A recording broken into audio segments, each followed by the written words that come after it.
어제 우리가 말씀을 살펴보면서 인봉되어진 이 두루마리를 어린 양이 떼시고, 그리고 그때마다 전쟁과 정복과 피와 기근과 죽음의 역사가 있음을 우리가 살펴보았습니다. 여기서 그 인봉된 두루마리는 무엇이라고 그랬습니까? 이 인봉된 두루마리는 이 세상의 역사를 기록한 하나님의 책이다. 그러니까 이 세상을 하나님께서 어떻게 다스려 가시고 어떻게 이 세상을 그 역사하시는지에 대한 것을 기록한 책이다. 그래서 안팎으로 쓰여져 있고 7인이 인봉되어 있는데 이것을 떼서 펴거나 볼 자가 있다고 그랬습니까? 없다고 그랬습니까? 없다 그랬죠. 누구밖에? 어린 양밖에, 죽음을 당하신 어린 양밖에 이 인을 떼서 펴거나 볼 사람이 없다고 그랬습니다. 그러니까 이것은 인류의 구원과 인류의 역사를 기록한 하나님의 두루마리인데 이것을 떼실 분은 오직 예수 그리스도밖에 없으시다. 그렇게 우리가 말씀을 살펴보았습니다. 어제 우리가 첫 번째부터 네 번째까지를 살펴봤는데 5번째하고 6번째를 우리가 어제 살펴보지 못했습니다. 그리고 오늘 7장을 읽었는데 5번째 이는 6장 9절 이하의 말씀인데 여기서 5번째 인을 띨 때에 나타나는 현상은 믿음으로 말미암아 순교한 영혼들의 호소예요. 언제까지 우리의 피를 갚아주시지 않으시겠습니까? 그런 호소가 있는데 그들에게 흰 두루마리를 주면서 참고 기다리라고 하시죠. 그게 5번째 인이에요. 6번째 인은 세상의 심판인데 6장 12절 이하에 그 말씀이 기록되어 있습니다. 온 세상에 임하는 하나님의 진노와 심판이 6번째 인을 떼실 때에 나타나지요. 그래서 그 현상이 무엇입니까? 첫 번째는 큰 지진이 일어나고, 두 번째로는 해가 12절에 검은 털로 짠 상복과 같이 어떻게 지고? 검어지고, 해가 검어진다는 얘기는 빛을 잃었다는 얘기겠죠. 두 번째는 달이 온통 피같이 되어지며, 세 번째는 하늘의 별들이 무화과 나무가 대풍에 흔들려서 설익은 열매가 떨어지는 것 같이 하늘에서 별들이 떨어진다.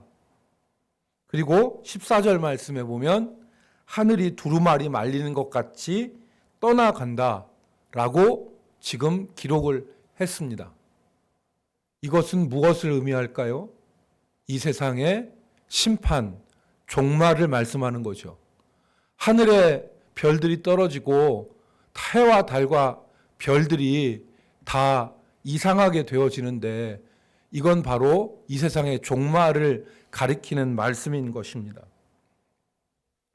마태복음 24장이 예수님께서 종말을 말씀하신 장이죠. 마태복음 24장 29절에 뭐라고 기록되어 있냐면 해와 달과 별에 대해서 기록을 합니다. 우리가 잘 아는 대로 마태복음 24장 29절 말씀에 보면 해가 어두워지고 달이 빛을 잃고 그리고 하늘의 별들이 떨어지는 말씀을 동일하게 기록을 해요. 이게 세상의 마지막 때에 대한 말씀이잖아요. 그러면 마태복음 24장 29절을 한번 찾아봅시다.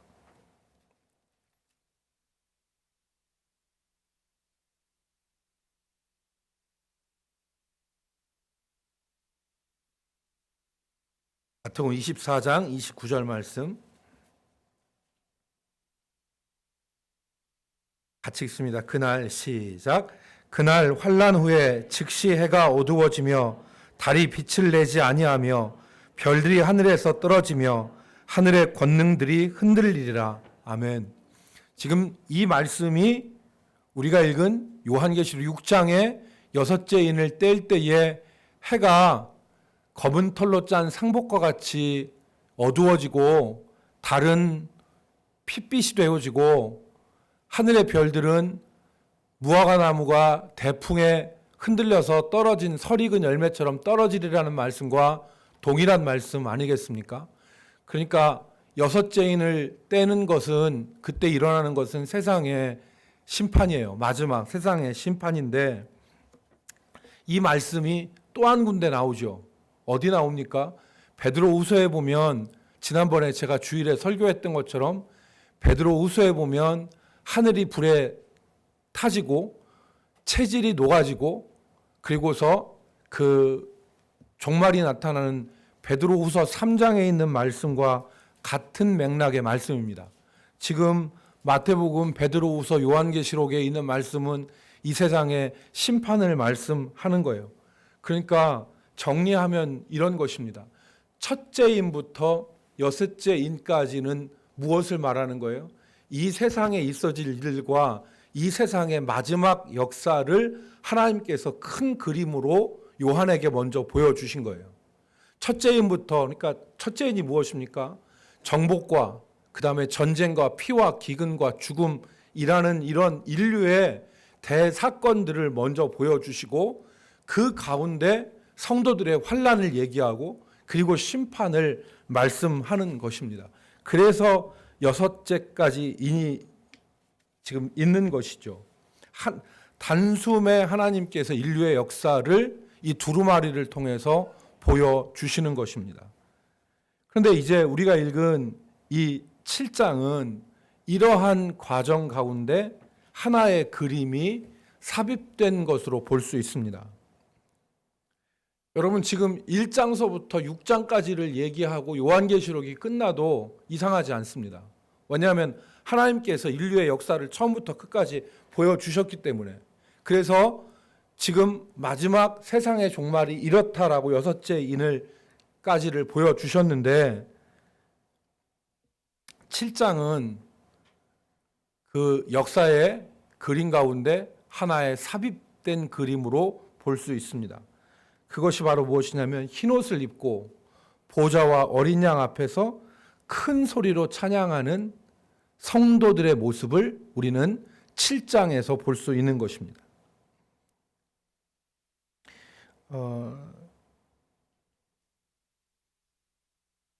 13절 말씀을 보시면요. 13절 말씀을 보시면 장로 중 하나가 응답하여 나에게 이르되 이 흰옷 입은 자들이 누구며 또 어디서 왔느냐 이렇게 묻죠. 14절 하반절에는 그가 나에게 이르기를 이는 큰 환난에서 나오는 자들인데 어린 양의 피에 그 옷을 씻어 희게 하였느니라, 그렇게 말씀합니다. 그러니까 이들은 지금 어떤 거냐면 인류의 역사를 첫째 번 인부터 여섯째 인까지 인류의 역사를 큰 그림으로, 그러니까 우리가 이제 뒤에 거를 알고 있는 상황에서는 7인으로 끝나는 게 아니에요. 이 인류의 역사를 7 나팔과 7 대접을 통해서 다시 한번 반복해서 보여주시는 거거든요. 근데 지금 첫째 인부터 여섯째 인까지 인류의 역사와 세상의 심판을 하나로 그냥 빠르게 큰 그림으로 지금 말씀하시는 거예요. 그래서 요한계시록의 해석은 인과 나팔과 대접에 대한 것을 어떻게 해석하느냐라고 이제 달려 있는 거죠. 그래서 첫째 인부터 여섯째 인까지가 세상의 역사와 하나님의 이 세상을 심판하시는 종말을 빠른 그림으로, 큰 그림으로 보여주시는 겁니다. 그래서 제가 말씀드린 대로 첫째 인을 띌 때에 바로 뭐가 있냐면 정복과, 둘째 인을 띌 때에 전쟁과 피해 역사, 셋째 인을 띌 때에 기근의 역사, 넷째 인을 띌 때에 죽음과 사망의 역사, 그런 가운데 다섯째 인이 그 가운데서, 그 환난 가운데서 죽임을 당한 성도들이 왜 우리의 피를 갚아주시지 않느냐 하시기를 어느 때까지 하겠습니까? 라는 호소고, 여섯 번째 인이 해와 달과 별의 이 무너짐을 통한 세상의 심판이다. 그것을 큰 그림으로 보여주셨는데, 7번째 인이 나오기 전에 이 7장에서는 흰옷 입은 성도들의 모습을 여기 지금 보여주는 것입니다. 그 성도들의 모습은 어떤 거냐? 예수의 피에 그 옷을 씻어 희게 된 자들이고 하나님 앞에서 승리의 상징인 종려나무 가지를 들고 보좌와 어린 양 앞에서 하나님 앞에 찬송하는 성도들의 모습, 그것을 보여주는 것이죠. 그래서 여러분 지금 6장에서 언급한 첫째 번 인부터 여섯 번째 인을 뗄 때에 이 땅에서 일어나는 환난, 제가 뭐라고 했습니까? 기억하시죠? 지금도 여러 번 말했습니다. 첫째 인이 정복, 둘째 인이 전쟁과 피, 세 번째 인이 뭐라고 했습니까? 기근, 네 번째 인이 죽음과 사망인데, 그래서 14절에서 말씀하시는 이 사람들이 누구냐라고 얘기했을 때 14절 하반절에 그 24보좌에 있는 장로 중에 한 사람이 뭐라고 했습니까? 그가 나에게 이르되 이는 큰 어디에서 나오는 자들인데 환난에서 나오는 자들인데, 그 환난은 어디를 가리켜요? 첫째 인부터 넷째 인까지의 환난을 얘기하는 거예요. 정복과 전쟁과 피와 기근과 사망과 죽음에 이르는 이 환난 가운데서 믿음을 지키면서, 그런데 그 환난이 어떤 환난인지는 첫 번째 인부터 여섯째 인까지는 설명이 안 됐어요. 그건 이후에 우리가 인을 7장 이후로부터 보면 그 환난이 어떤 환난인가 하는 것은 구체적으로 설명이 돼요. 근데 지금 여기서는 무슨 얘기를 하는 거예요? 그 환난 가운데서 이들이 나온 사람들이다. 그런 사람들인데 그들이 어떤 모습을 하고 있냐? 예수의 피에 옷을 씻어서 희게 된 사람들이고, 손에 종려나무를 가지고 보좌와 어린 양 앞에서 찬송하는, 각 지파에서 12,000씩, 그래서 12,000 곱하기 12는 14만 4천이니까 14만 4천이 하나님 앞에서 환난을 통과해서 찬송하는 사람들이다 라고 하는 것을 말씀하는 것입니다. 그러니까 6장에서부터 이 7장은 하나님께서 앞으로 되어질 일, 다시 한번 요한계시록의 순서를 얘기하면 1장에 보면 이 계시가 왜 주어졌는지, 요한이 이 계시를 왜 썼는지, 2장과 3장은 7교회에 대한 편지고, 4장과 5장은 하나님의 보좌 천상에서 이루어질 예배와 그 모습에 대해서 기록하고, 6장부터가 이제 앞으로 될 일에 대한 본격적인 것인데, 그것이 첫 번째 인에 대해서 말씀하시면서 세상의 역사가 어떻게 될 것인가를 미리 먼저 보여주신 거예요. 그러면 15절부터는 뭐냐? 이 세상 가운데 이런 일이 있을 것인데 그 환난을 통과한 성도들을 하나님께서 어떻게 대우하실 것인가? 어떻게 이들에게 앞으로 행하실 것인가에 대한 말씀이 15절부터 기록되어 있는 것이죠. 그래서 이 얘기는 15절부터 있는 말씀은 어디도 나와요? 요한계시록 21장과 22장에 또 나와요. 제가 아까 뭐라고 했습니까? 일곱인, 일곱 나팔, 일곱 대접은 쭉 시간순으로 이렇게 이어진 게 아니라 반복되어지는 거라고 말씀드렸어요. 큰 그림을 먼저 보여주시고 세부적인 그림을 또다시 말씀하시는 형태의 기록인데, 지금 15절부터 있는 말씀에 보면 15절 보세요. 첫 번째로는 임마누엘이 완성이 돼요. 15절에 그들이 하나님의 보좌 앞에 있고, 그들이 누구예요? 흰옷 입은 성도들이죠. 흰옷 입은 성도들이 하나님의 보좌 앞에 있고, 또 그의 성전에서 밤낮 하나님을 섬김에 보좌에 앉으시니까 그들 위해 뭘 치셨다고요? 장막을 치셨다고. 이 장막은 어떤 거예요? 거하는 곳이잖아요.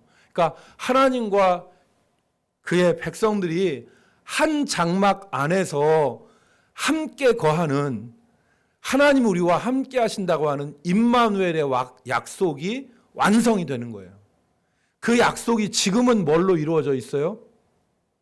임마누엘의 약속이 지금은 어떤 형태로 우리 가운데서 지금 실행되고 있어요?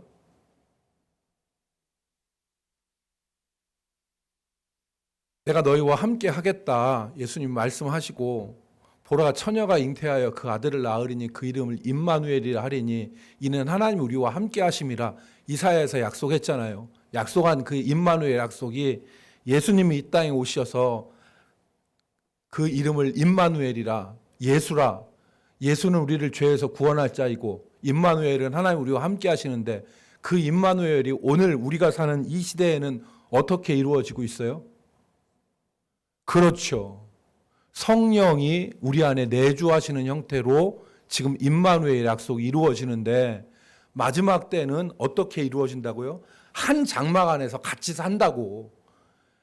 한 장막 안에서 같이 살아서 장막을 치리니 그래서 해나 뜨거운 것이 더 이상 상하지 않고 하나님의 보호와 인도하신 가운데서 하나님과 우리가 함께 사는 그 동거의 역사, 완전한 연합의 역사가 어디서 이루어져요? 종말에서 이루어진다. 그래서 장막은 임마누엘의 약속이 이루어지는 걸 얘기하는데 요한계시록에서 지난 주일 오후 예배 때 제가 설교한 거 여러분 기억하시죠? 오후 예배 때 뭐라고 했어요? 하늘에서 뭐가 내려와? 하늘에서 뭐가 내려와요? 눈이 내려와요? 하늘에서 비가 내려와요? 아니죠. 하늘에서 뭐가 내려왔어요? 새 예루살렘이 내려오는데 그 새 예루살렘은 성전이 필요 없다고 그랬잖아요. 왜? 하나님이 그리고 어린 양이 저들이 성전이 되어서 저들과 함께 거하신다고 그랬잖아요. 이게 어디 나오는 얘기예요? 요한계시록 21장에 나오는 얘기잖아요. 그러니까 이 지금 여러분 요한계시록 이 6장이 제가 뭐라고 말씀드렸어요? 요한계시록 6장이 지금 하나님의 종말 심판에 대한 말씀이다. 제가 여섯째 해와 달과 별이 해가 검어지고 달이 핏빛이 되고 하늘의 별들이 무화과 나무가 대풍에 떨어지는 것처럼 우수 떨어지는 게 세상의 종말이 아니면 지금 이 뒤에 있는 하나님께서 장막이 되어주셔서 저들과 함께 하시는 이 말씀이 헛된 말씀이 되죠. 그러니까 제가 뭐라고 그랬습니까? 먼저 그림을 보여주신 것이다. 첫 번째 인부터 여섯 번째 인까지는 하나님이 이 땅에 되어질 역사에 대해서 먼저 보여주신 것이다. 그렇기 때문에 이 두루마리는 무슨 두루마리다? 사망과 심판을 얘기하는 죄책, 징벌책 그게 아니라고요. 하나님께서 이 세상을 어떻게 다스리고 이끌어 가실 것인가에 대한 인류의 역사를 기록한 두루마리다. 그렇게 봐야 이 두루마리가 맞죠. 그래서 지금 첫 번째로는 임마누엘의 완성이 되어지고 하나님과 분리되어지지 않는 임마누엘의 약속이 지금 이루어지는 것입니다. 하나님 우리와 함께 하심. 두 번째로는 하나님의 인도와 보호가 이 완전한 인도와 보호가 이 가운데 있습니다. 16절에 다시는 줄이지도 아니하고 목마르지도 아니하고 해나 아무 뜨거운 기운에 상하지도 아니하리니 하나님의 인도와 보호, 완전한 인도와 보호를 말씀하는 거죠. 세 번째로는 영생과 그리고 하나님께서 그 함께 하심. 17절 말씀에 이는 보좌 가운데 계신 어린 양이 그들의 목자가 되사 생명수 샘으로 인도하시고 하나님께서 그들의 눈에서 모든 눈물을 씻어 주실 것입니다. 이 생명수 샘물은 뭘 의미해요? 영생을 의미하는 것이죠. 창세기에 나오는 생명나무, 요한계시록 22장에 있는 생명수 시내, 그것과 같은 것이 지금 여기 말씀하는 생명수 샘물인 것입니다. 그래서 오늘 이 첫 번째 인부터 여섯 번째 인까지는 하나님께서 이 세상을 어떻게 다스려 나가시고 이 세상의 마지막은 어떻게 될 것인가를 보여주시는 말씀인데 이 말씀을 통해서 우리는 결론적으로 성도가 어떤 사람인가를 확인할 수 있습니다. 첫 번째, 성도는 예수의 피에 죄를 씻은 사람이 성도예요. 오늘 흰 옷을 입고 그 하나님 앞에 선 자들이라고 14만 4천 이 교회를 말씀한 성도를 말씀하잖아요. 그러니까 성도는 예수의 피에 씻은 사람이에요. 예수의 피에 씻어서 희게 된 사람을 성도라고 얘기합니다. 그러니까 오늘 우리 대전 남북교회에 들어와서 여기서 신앙생활하고 여기서 하나님 나라 같이 가고 하는 사람은 어떤 사람이에요? 다른 사람이 아니에요. 돈 많은 사람도 아니고 많이 배운 사람도 아니고 잘난 사람도 아니고 절대 다른 사람이야. 우리의 모든 공통 분모는 예수의 피에 씻어서 희게 된 사람이 성도예요. 예수의 피에 씻어서 예수의 피를 모르는 사람은 성도가 아니에요. 오늘 그래서 성도의 분명한 모습을 보여주죠. 예수의 피에 씻어서 희게 되어진 사람이다. 우리의 과거에 지었던 죄가 예수의 피로 씻어서 희어질 뿐만 아니라 오늘 우리의 현재 우리의 양심과 우리의 심령도 예수의 피로 씻어 희어진 사람들이 성도인 것입니다. 두 번째로는 성도는 인내하는 사람이에요. 이 환난에서 나온 사람들이라는 말은 인내하는 사람이 성도라는 뜻이죠. 성도는 인내할 수 있어야 돼요. 성도는 믿음을 가지고 인내하는 사람을 말하는 거예요. 성도는 인내하는 거예요. 인내하고 인내해서 하나님의 약속을 받는 사람이 바로 성도예요. 세 번째, 성도는 찬양하는 사람이에요. 오늘 우리가 본 14만 4천은 흰옷을 입고 손에 가지를 들고 종려 가지를 들고 하나님 앞에 큰 소리로 찬양하는 사람들 아닙니까? 그러니까 성도는 기쁠 때나 슬플 때나 찬양하는 사람이에요. 힘들 때도 찬양하고 기쁠 때도 찬양하고 괴로울 때도 찬양하고 하나님 앞에서 찬양할 때 그 찬양이 어디까지 이어지는 거예요? 저 영원한 하나님의 나라까지 이어지는 거예요. 그래서 찬송, 예언도 패하지요. 왜? 천국 가면 예언이 필요 없으니까. 방언도 패하는데 다 패하지만 하나님 앞에서 찬송하는 것은 이어지는 것입니다. 성도는 찬송하는 사람, 인내하는 사람, 예수의 피에 씻어 희게 되어진 사람을 의미하는 것입니다. 기도하겠습니다. 하나님 아버지, 자손들을 건강 주셔서 감사합니다. 이강숙 집사님 예물 드렸습니다. 기도하겠습니다. 거룩하신 하나님,